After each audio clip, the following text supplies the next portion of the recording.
देश की राजधानी दिल्ली की किस्मत से जुड़ा एक बेहद महत्वपूर्ण बिल लोकसभा के बाद अब राज्यसभा में भी पास हो गया, जैसे कि आपने अभी थोड़ी देर पहले देखा।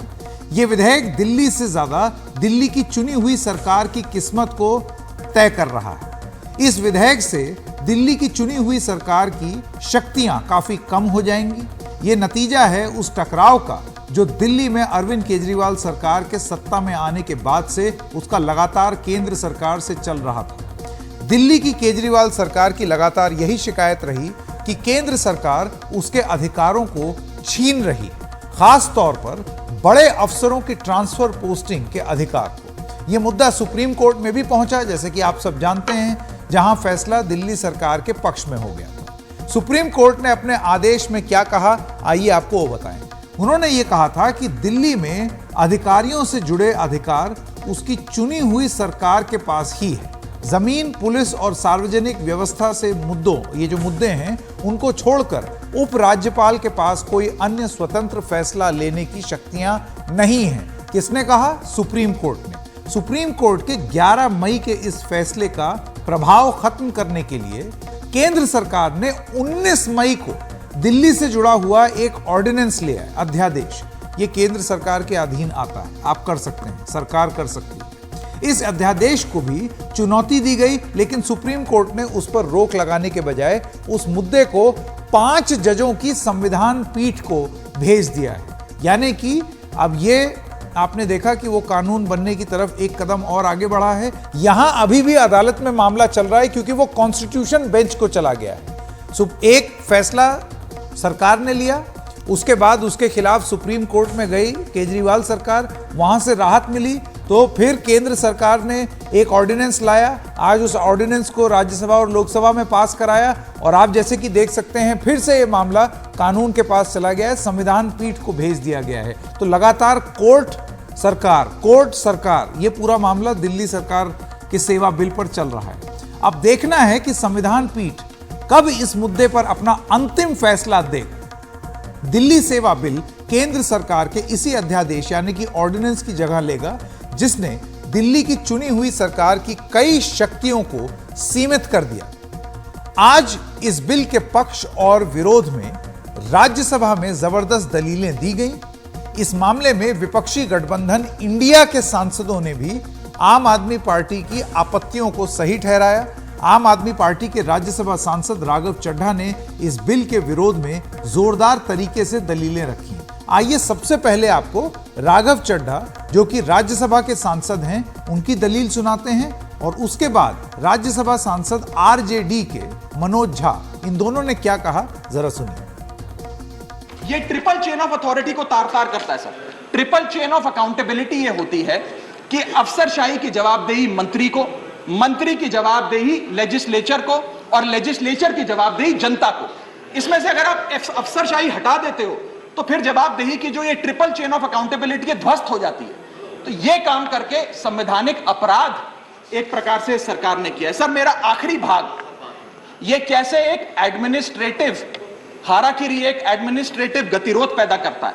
ये कहता है सिर्फ उपराज्यपाल ही ट्रांसफर पोस्टिंग करेंगे एक समिति के माध्यम से, यानी कि अफसर अब मुख्यमंत्री की नहीं सुनेगा, मंत्रियों की नहीं सुनेगा। अगर अब दिल्ली में किसी के घर में बिजली नहीं आ रही, पानी नहीं आ रहा, किसी के बच्चे का स्कूल में दाखिला नहीं हो रहा, तो वो उपराज्यपाल के पास जाएगा, अपने मंत्री मुख्यमंत्री के पास नहीं जाएगा।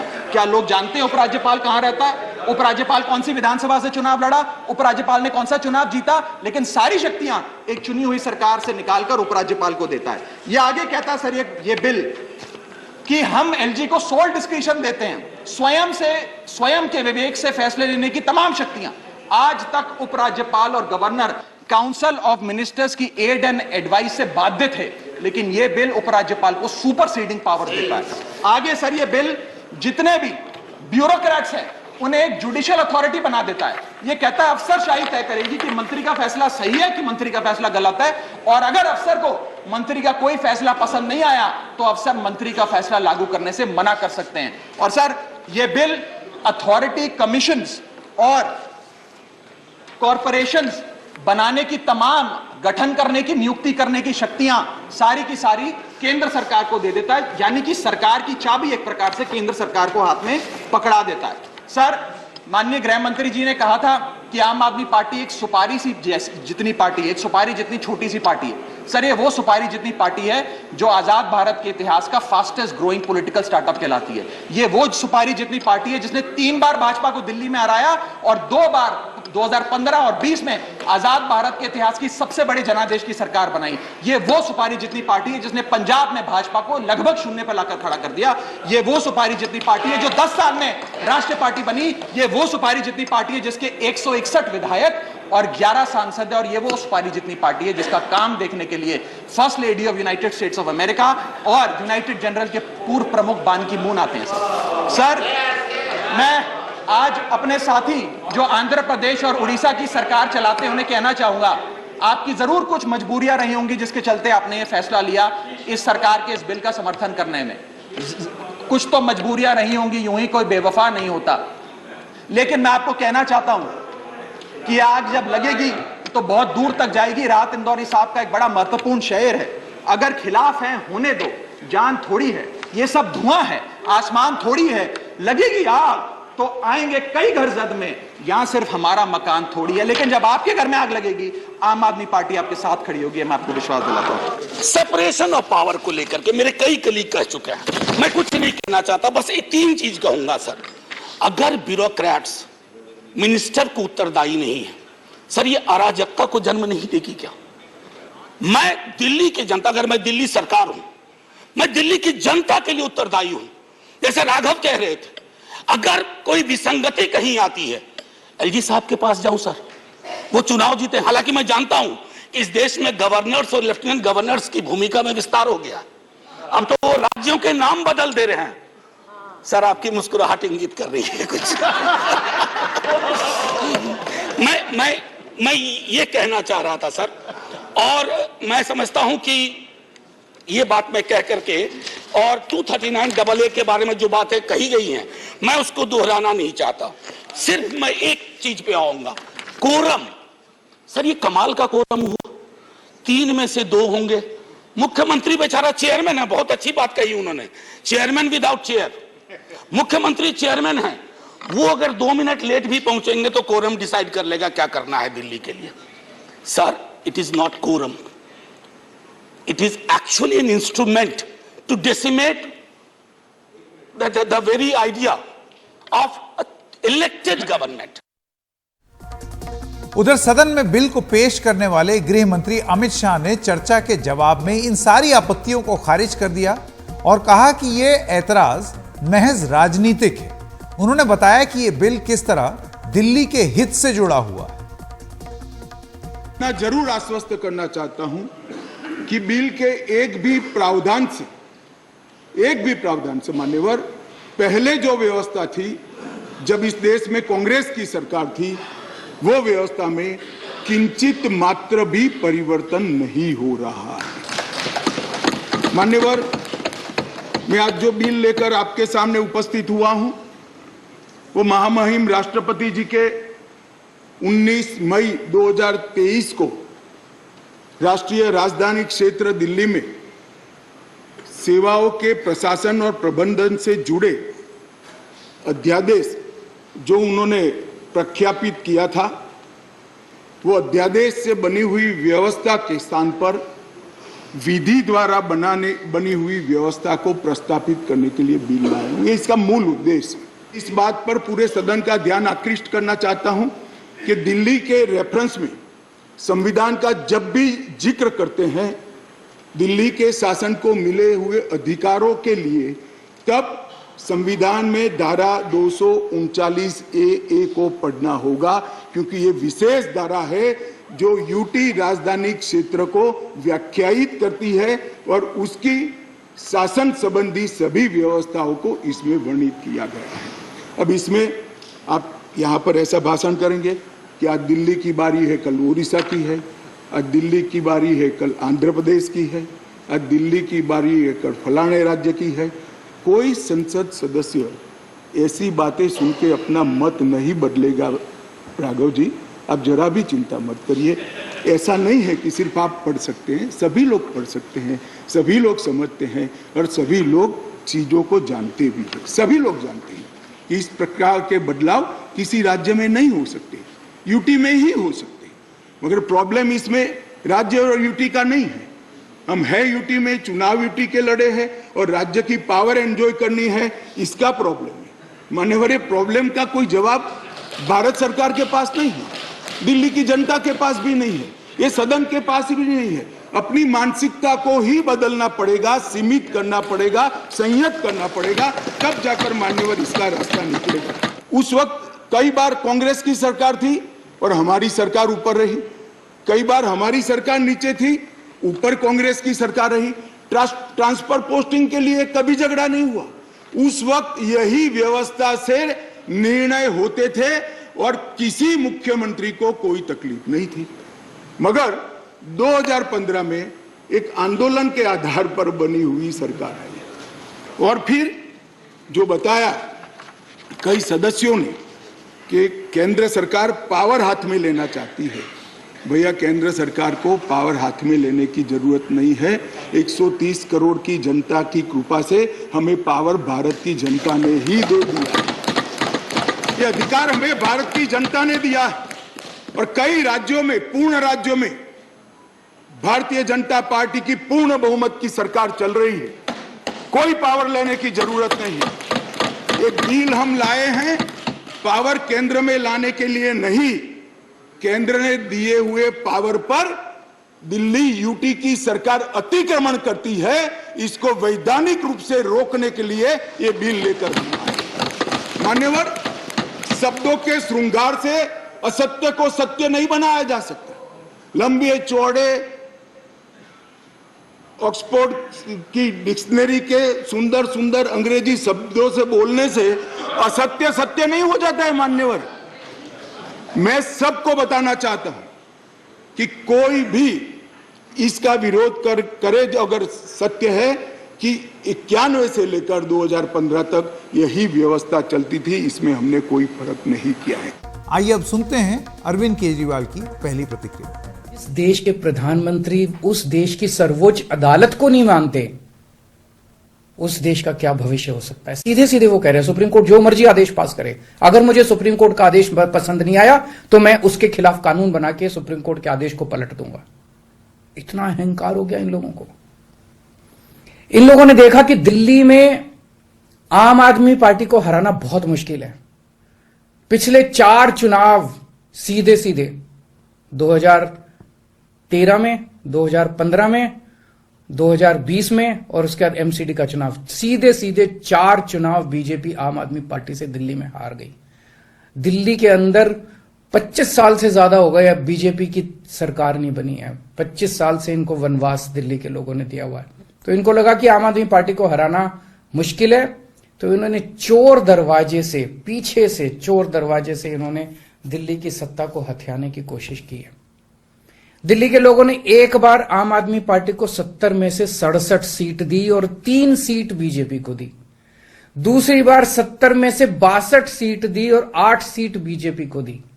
तो एक तरह से दिल्ली की जनता ने चिल्ला चिल्ला के बीजेपी को कहा है कि दिल्ली के अंदर दखलंदाजी मत करना। प्रधानमंत्री जी को साफ साफ शब्दों में दिल्ली के लोगों ने कहा, 7 सीट उनको नेशनल चुनाव में 7 सीट दी और दिल्ली के चुनाव में 3 सीट दी। तो मोदी जी को साफ साफ दिल्ली की जनता ने कहा कि दिल्ली के काम में दखलंदाजी मत करना, आप देश संभालो। लेकिन मोदी जी कहते हैं मैं जनता की बात नहीं मानता। इतना अहंकार हो गया, ना जनता को की बात मानते, ना सुप्रीम कोर्ट की बात मानते। और आपको पता है इस कानून में क्या लिखा है, जो कानून आज पास किया है?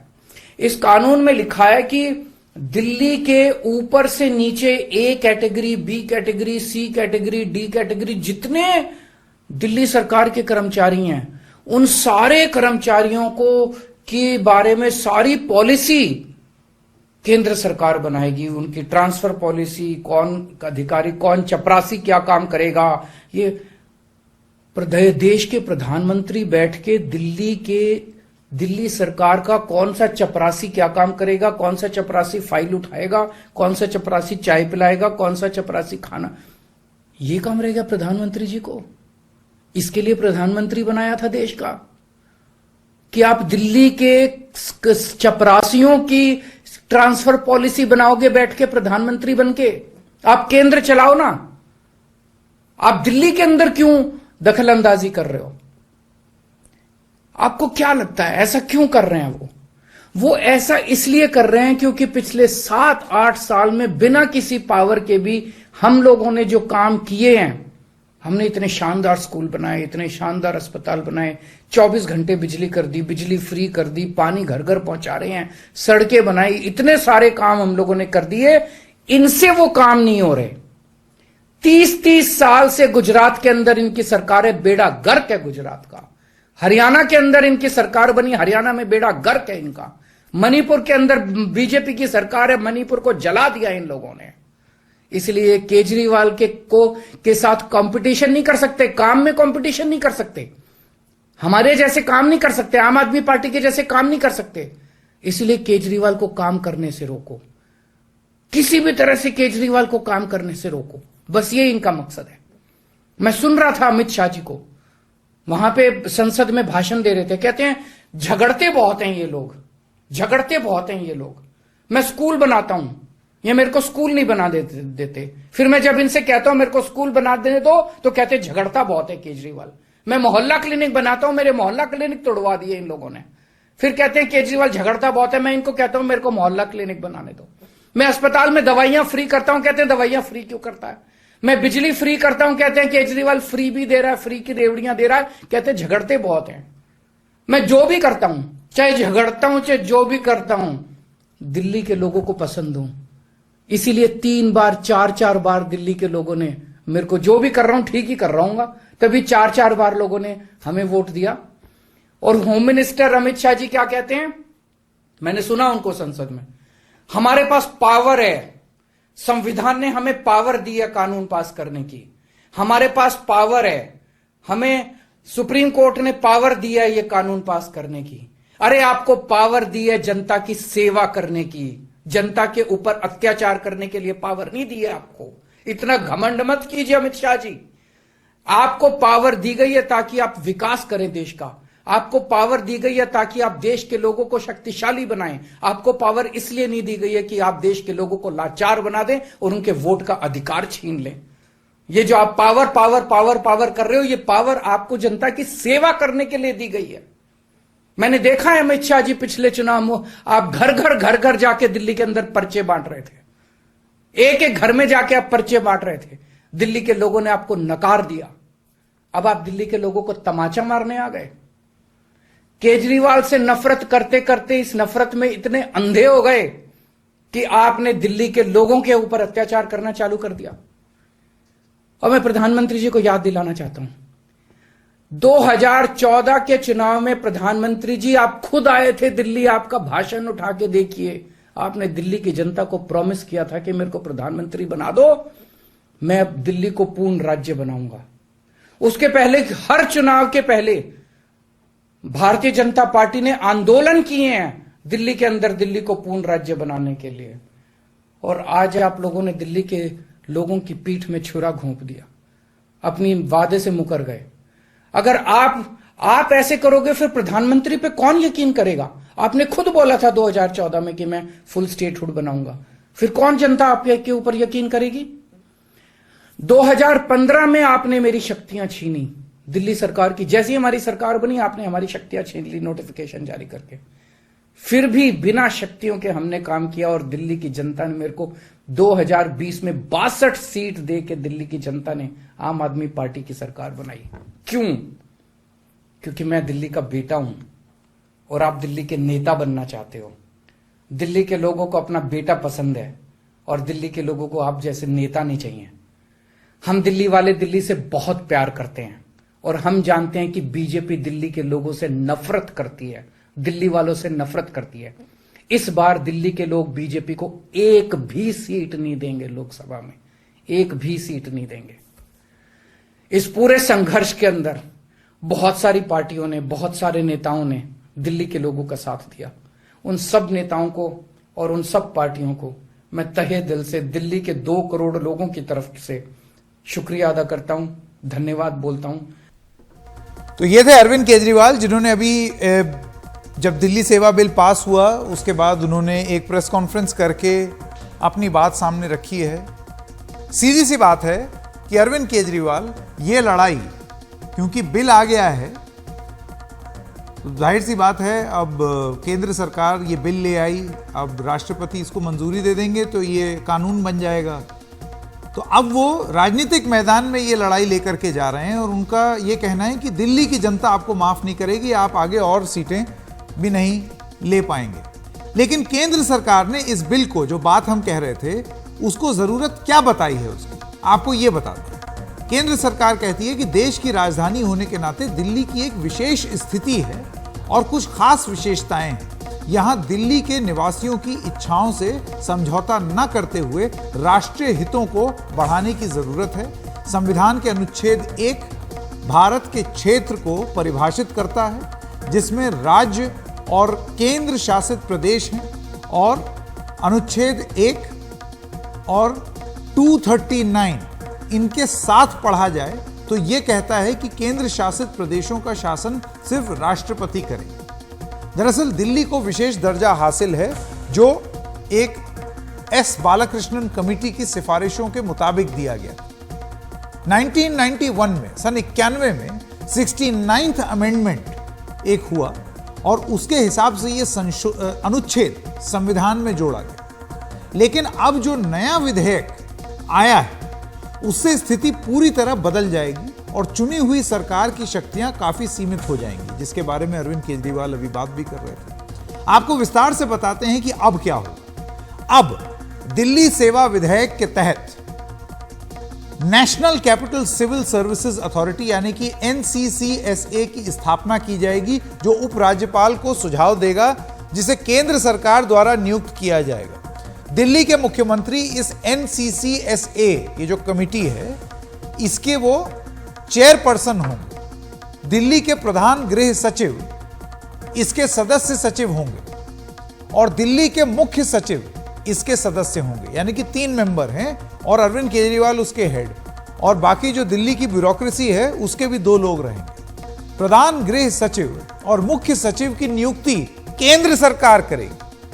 यह अथॉरिटी ऑल इंडिया सर्विसेज के ग्रुप ए और डानिक्स सेवा के अफसरों की ट्रांसफर, पोस्टिंग, विजिलेंस, अनुशासनात्मक कार्रवाई यानी कि डिसिप्लिनरी एक्शन, इससे जुड़े हुए मुद्दों पर उपराज्यपाल को सुझाव देगी। डानिक्स सेवा का मतलब दिल्ली, अंडमान निकोबार, लक्षद्वीप, दमन दीव, दादरा एंड नगर हवेली सिविल सेवा है। यह यूनियन टेरिटरी के लिए एक अलग सेवा होती है।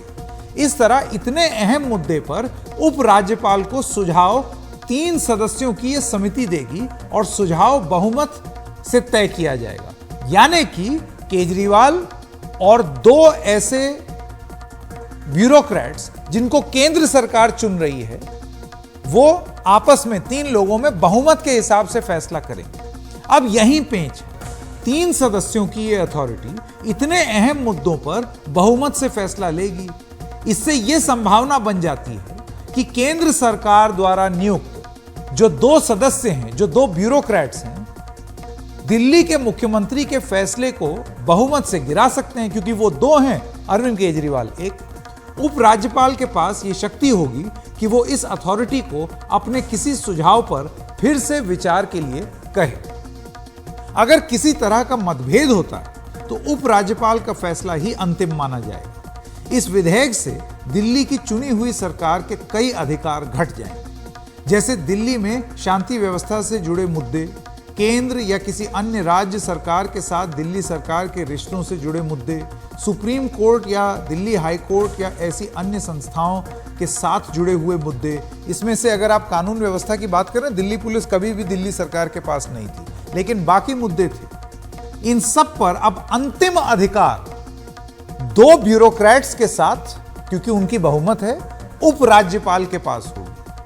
कहने को अरविंद केजरीवाल इस सर्विसेज अथॉरिटी के हेड होंगे। इस विधेयक से विभागों के सचिव अपने मंत्री, मुख्यमंत्री या मुख्य सचिव से विचार किए बिना किसी भी मुद्दे को सीधे उपराज्यपाल के पास ले जा सकते हैं। इससे दिल्ली के चुने हुए मंत्रियों और मुख्यमंत्री के अधिकार, ऐसा माना जा रहा है कि काफी सीमित हो जाएंगे। इसी चीज को लेकर के अब चर्चा तेज हो गई है, राजनीति भी तेज हो गई है और अरविंद केजरीवाल के लिए एक ऐसी स्थिति हो गई है कि इतनी सी दिल्ली उनको मिली थी, वो भी अधिकार क्षेत्र में उनके हाथ से छीन ली गई। लेकिन उनके तेवर जो आपने सुने उनकी प्रेस कॉन्फ्रेंस में, ये चीज स्पष्ट है कि अब वो राजनीतिक अखाड़े में इसको लेकर के जाएंगे। हालांकि न्यायिक प्रणाली पर अगर आप देखें तो ये मुद्दा एक बार फिर से सुप्रीम कोर्ट की जो कॉन्स्टिट्यूशन बेंच है, संविधान पीठ है, उसके सामने भी जाएगा। वो क्या फैसला लेता है इस मुद्दे पर, दिल्ली सेवा बिल मुद्दे पर, ये देखते रहेंगे। बघेल साहब, पिछली बार तो जेब से एक लट्टू निकाल के मैंने आपको दिया था और आपने उसको गजब घुमाया, फिर ऐसे हाथ पे भी ले लिया। इस बार एक छोटी सी चुनौती और है और खेल से ही जुड़ी हुई है। मैं चाहता हूं कि वो मंच पर आ जाए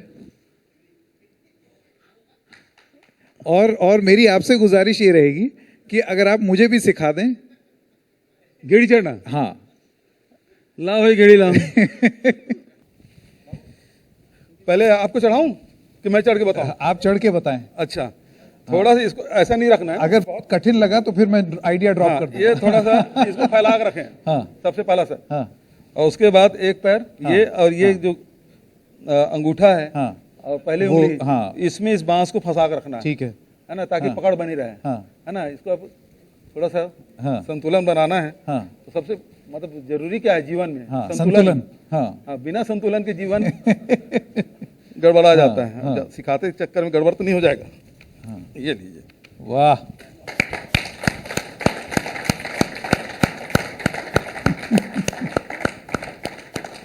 बहुत खूब।